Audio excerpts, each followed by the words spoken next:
Hi, it's Professor L here with I Think Algebra. So you walk into your classroom, you're really excited about coming to math. Yeah, I'm going to math class, my teacher cool and stuff like that. Then you walk into class, you see the equation of a circle on the board, and you're freaking out now. Like, the first thing you want to see, the first thing you don't want to see actually is an equation on the board, because that's when things get technical. People get nervous about equations. An equation. And so now the teacher has this on the board and you freaking out.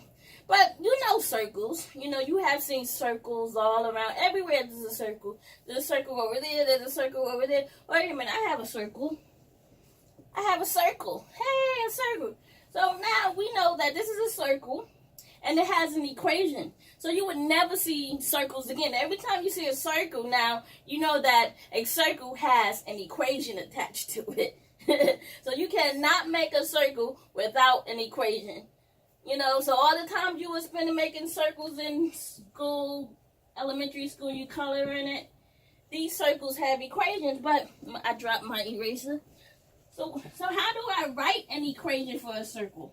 So without even having a circle, I didn't draw a circle, but I'm going to give you the information to find this equation.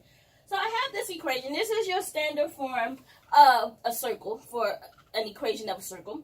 So the things that you need to know, these are very important, because if you're on a subway or anywhere like that, someone said, you know, the equation for a circle, and, you know, I need to find this information so I can draw a circle, because I need a circle, you know, to sit on. So when you see this equation, H and K, that's your center of a circle, because every circle has a center. So H and K is my center.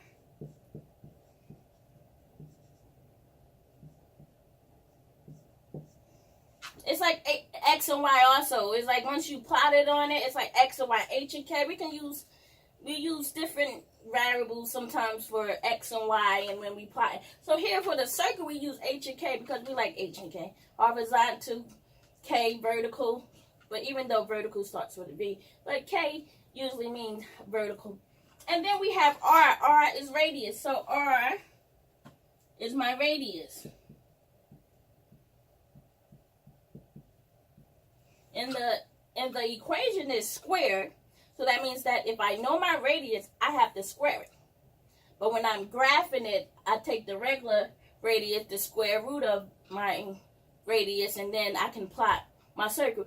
So you can look at my other video. I have another video about graphing the circle and stuff like that. You can look at that and see the notes on that. But here we write in the equation. We find in the equation of a circle. So say I have a center. I know my center. So the professor tells you the center. You're still freaking out because you're like, dang, a circle has a center. Yes, it does. Like the earth, the core, you know. And even like it has, you know, never mind. I ain't going to even get into that. I'm going to stick with math. But I was going to say that, you know, the earth has a core, or, you know, when women are pregnant, they got the fetus in the middle, the center, the embryo. So everything has that center, that core. I'm bad at analogies. So anyway, getting back to, that's a regular circle. So we have this center. So the center, let me say, the center is going to be 3, -7.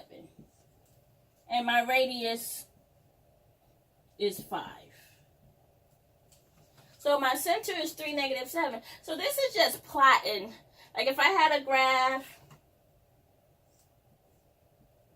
my center 1, 2, 3, 1, 2, 3, 4, 5, 6, 7. This would be my center of my circle. And then my radius tells me where to go. So I would go 5 up, 5 down, 5 to the left, and 5 to the right. And then I would draw my circle. I'm not going to draw it because I'm bad at making good circles. I don't want you laughing at me. You know, I don't want to go viral because of my circle looking like a square. So anyway, so my center is 3, -7. R is 5. So the good thing about writing the equation, if I know the standard form, I can just plug these numbers back in. It's like a game. I'm just plugging it back in. So everywhere I see H, I'm writing a 3. Lucky for us, we only have one H. So minus 3 squared erase this, plus y minus a negative 7. You can use brackets. I'm lazy, so I'm just keep it parentheses is equal to 5 squared. I always like to write things that I'm squaring in parentheses because it's a good habit, because when you have a negative, you want to make sure when you squaring something, you get the right number if it's a negative or positive. So you want to make sure that you get the right number when you squaring it. So here I have everything plugged in. So x minus 3 squared. And then I have y, and then a negative and a negative yields a positive. So I'm going to have a positive 7 squared is equal to 25.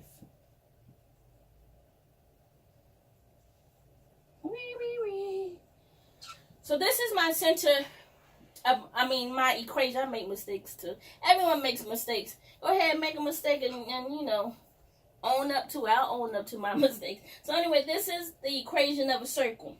Of this circle, whatever, with the center 3, negative 7, and radius 5.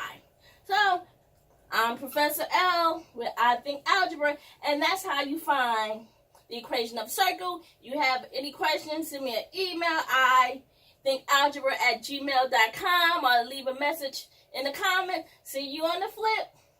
I'm about to drop the marker, dropping the mic.